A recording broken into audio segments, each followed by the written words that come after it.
quarreling, jealousy, anger, selfish ambitions, division, drunkenness, wild parties, and all other sins.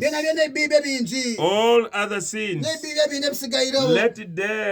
Let me tell you again, as I have been told you, that anyone living that sort of life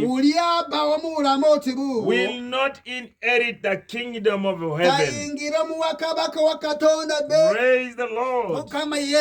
Any sinful nature cannot lead you to inherit the kingdom of heaven.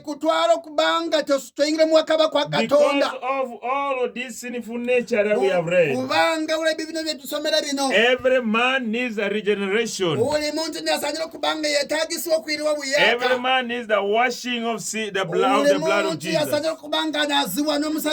Because by nature we are evil. By nature we are rebellious. By nature we don't merit heaven.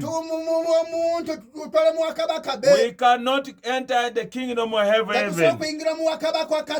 if the old man is in me and you. Therefore we need to put away the old man. You cannot do it. It is the working of God. But you need to have faith in the Lord. You need to trust God. He is able. And when he has done that to you, you become secure. You internally secure. Nothing will remove you from the presence of God. Believers are secure because the Father has chosen them. Father has chosen us unto salvation.